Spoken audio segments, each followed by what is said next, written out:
Ihilang ako Bye.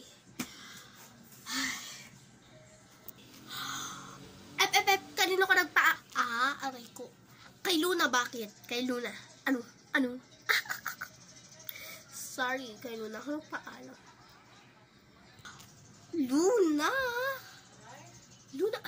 Luna, nasak ka ba?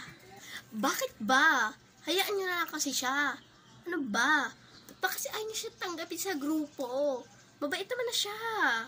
Hindi, Luna, hindi mo kami nagigets. Kayo ang hindi makagets. Mabuti naman na siyang tao Kung ayaw niyo siyang tanggapin as our new member, parang hindi niyo na lang din ako tinatanggap sa grupo natin.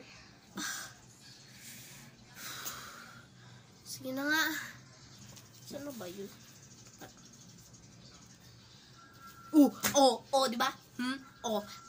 Ba't ka may dalang lemon, ha? Sasabi ko na nga ba, galing ka talagang kantin. Walang nagsisiar ng ganyang katagal. Huh? What? Are you crazy? Galing daw akong kantin. Ay, kasabay ko, kaakyat lang nila Athena, Pero inutusan ni ma'am, diba? Kita-kita ni Athena kung saan ako galing. Binenta na sa akin to. Man. Bahala ka nga dyan. Uy, bes. Pwede bang pautos lang ako saglit? Bilahan mo nga ako dun ng, sabi mo to sa kitchen na, 1/2 meal of rice with 1 piece fried chicken and water. Yun. Okay, so here's 5 out of 100 pesos. Thank you, bes. Sure. Sakto. Pupunta rin naman ako na. Wait me dyan, ha. Hello. Nalagyan mo na ba sa wallet ni Sibel yung 1K, di ma'am? Okay. Sige, thank you. Mudumi niyo talaga itong babae. Sinasabi ko na nga ba? Pinagkatiwalaan ka kaibigan ko, tapos sisiraan mo lang kay ma'am? Uy, guys! Ano nangyayari dito? What's happening? Sibel, ano nangyari? Si Diana, Ano nangyari?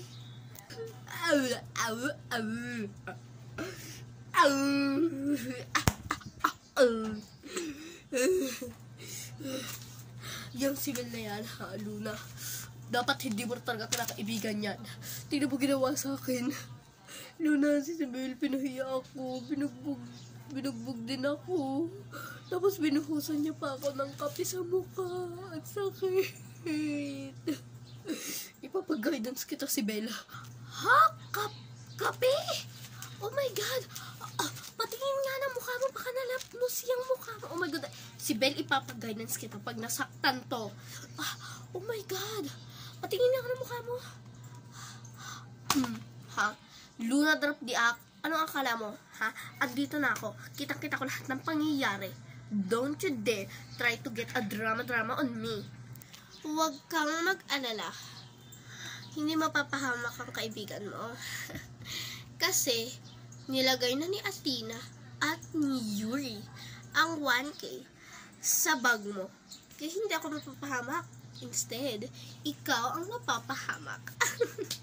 Diba, Athena? Yuri?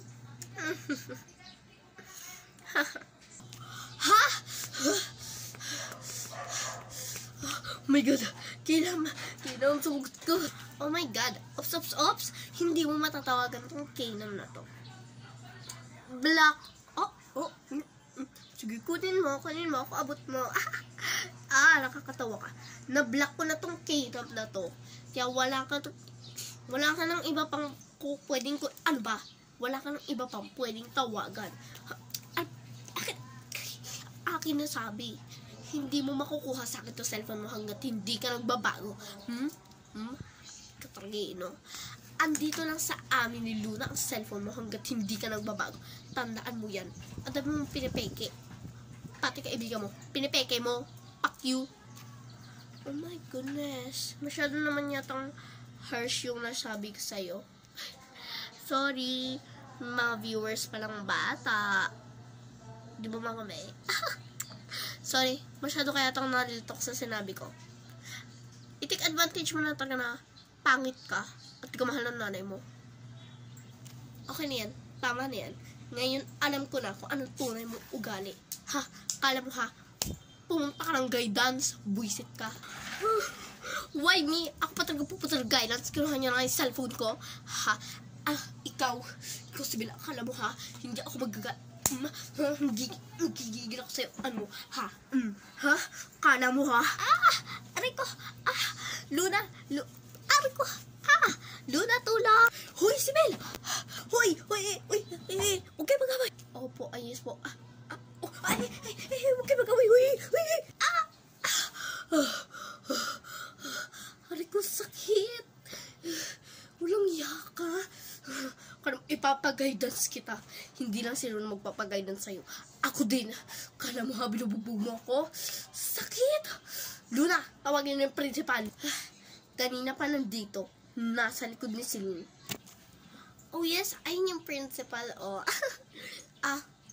Goodbye, bitch. Goodbye. Lahat ng kami pinagtripan mo, ha? Kala mo babae ka. Pumunta ka na ng guidance. Punta na. Papabibo ka pa eh. Aray ko. Nakita nyo yung lahat. So, hello guys. I'm Yuri. So, ngayon, gusto ko lang po, ito na po yung good moral natin, no? So, ito po yung moral lesson. So, gusto ko lang po kayong sabihan na wag po kayong, ang moral lesson po kasi nito talaga is, wag po kayong mambubuli. Pero naalala ko po, na may moral lesson din pala si may moral lesson din pala si Luna about kay Sibel. So, ngayon, ang moral lesson naman po natin is about sa huwag kang agad magtitiwala. Yes, so, wag ka po agad magtitiwala. And alam ko po na meron po tayong mga batang nanonood dyan. And, kayo din mga bebe, please, huwag kayo magtitiwala agad kung hindi nyo kilala. Kahit bigyan ka ng 1 milyon yan, te. Kasi kung hindi nyo kilala, ba't kayo pupunta dun, diba? So, kayo dyan, mga batang nanonood, sana huwag kayong magaya kay Luna na na-scam ni Celine, no? So, huwag kayo agad magtitiwala kahit sa kaibigan nyo or kahit kanino. Yes, kahit sa family member nyo. I promise, hindi nyo masasabi ang panahon. Paano kung yung sarili nyo family member is tinatraidor na kayo? So, wala kayong magagawa nun, diba? Kaya, ang mas mabuting gawin yan is huwag kayong magtitiwala kahit kanino. Instead of God, diba? So, kay God na lang kayo magtiwala ngayon kasi hindi siya i-scam.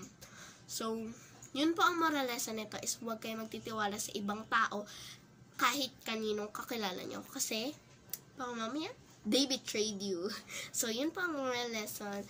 Again, I'm Yuri na nagsasabi sa inyo na don't be a Celine. Instead, be Luna. Think more and observe more. Kagaya ni Luna. Hindi siya agad naniwala. Alam po natin na it was a setup. And alam ni Luna ang gagawin niya. Kaya niya na ganon-ganon si Sibel. So, don't be Celine, be Luna. Think hard and observe more. Yun lang. Bye-bye. Thank you for watching this video, everyone. Thank you.